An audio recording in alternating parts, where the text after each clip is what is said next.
Ubifol, excelência em nutrição vegetal. Olá, eu sou a Nadiara Pereira, meteorologista da Climatempo, e em parceria com a Ubifol trago as atualizações da previsão do tempo para a região sudeste. O destaque para os próximos meses é que teremos a influência do fenômeno Laninha, que persiste desde o segundo semestre de 2020, e vamos aí para a terceira safra seguida sob influência deste fenômeno. Vamos acompanhar a seguir também quais são os impactos desses fenômenos sobre a distribuição das chuvas no sudeste. Esse gráfico aqui ele apresenta a previsão probabilística de ocorrência de fenômenos climáticos como El Niño e Laninha. As barras em azul indicam probabilidade de ocorrência de Laninha e elas continuam superiores aqui pelo menos até o trimestre dezembro, janeiro e fevereiro, indicando que teremos a predominância desse fenômeno pelo menos até o próximo verão.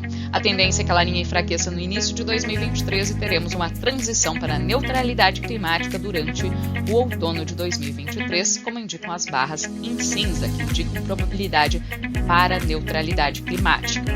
Para o mês de setembro, os impactos do fenômeno Laninha sobre a região sudeste é provocar uma irregularidade do retorno das chuvas. A Laninha passou por um breve período de enfraquecimento durante o inverno, mas já está voltando a ganhar intensidade e vamos entrar na primavera com ela bem estabelecida. Uma Laninha um pouco mais intensa em relação ao ano passado, então vamos sentir os efeitos da Laninha durante o mês de setembro. O retorno das chuvas para o interior das regiões sudeste e centro-oeste deve ser irregular. No mês de setembro, normalmente, a chuva começa a retornar aqui para o interior do sudeste, atingindo preferencialmente São Paulo, áreas mais ao sul de Minas Gerais e faixa leste da região, com volumes mais significativos. E neste ano, esse retorno vai ser irregular. Algumas áreas até podem ter chuvas mais volumosas, principalmente na segunda quinzena do mês, mas grande parte do sudeste com uma tendência aí de chuvas abaixo do que normal. O mês de outubro também segue com irregularidade. Teremos aí o outubro normalmente é caracterizado por um aumento das chuvas entre o centro-oeste e o sudeste. As chuvas ganham força entre São Paulo, faixa leste da região e toda a metade sul aqui do estado de Minas Gerais. E neste ano as nossas previsões indicam que a chuva será bastante irregular.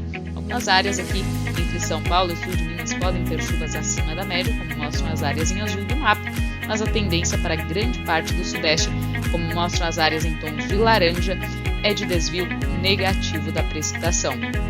Então, isso indica que teremos bastante irregularidade durante os meses de setembro e outubro. A chuva ainda não se regulariza, pelo menos até a primeira quinzena de outubro, o que deve dificultar o início do plantio da safra de verão, especialmente da soja em algumas áreas. A chuva deve aumentar gradualmente no decorrer de outubro, ganhando mais força na segunda quinzena do mês, e em novembro é que as chuvas devem se firmar e inclusive devem vir com volumes acima do que é normal. Novembro, normalmente as chuvas ganham força aqui entre Minas Gerais, Rio de Janeiro e Espírito Santo. E as nossas previsões indicam que justamente nestas áreas onde costuma chover mais, os volumes devem ficar acima da média, como mostram as áreas em tons de azul. Nestas áreas em tons de azul mais escuro, não se descarta inclusive alguns períodos de invernada que podem impactar a atividade no campo. A chuva pode vir com volume excessivo. Já em São Paulo se espera uma irregularidade maior, grande parte do estado, com risco aí até para períodos de veranico. A chuva deve ficar abaixo da média, especialmente nas áreas mais próximas ao sul do Brasil. Quanto à tendência de temperaturas, agora no mês de setembro ainda poderemos ter oscilação das temperaturas mínimas. A transição do inverno para a primavera ainda é marcada por uma alternância grande entre temperaturas um pouco mais baixas, características do inverno, e temperaturas mais elevadas, já características da primavera-verão. Como teremos chuvas mais espaçadas, principalmente a primeira quinzena do mês de setembro deve ser marcada por tempo mais seco, durante as tardes vai fazer bastante calor. Há risco para ondas de calor com temperaturas bastante elevadas, ultrapassando 35 graus durante as tardes, aqui no meio oeste de São Paulo, Triângulo Mineiro e áreas mais a oeste e norte Gerais. Em outubro, também poderemos ter oscilação das temperaturas mínimas, madrugadas mais frias aqui entre São Paulo e sul de Minas Gerais.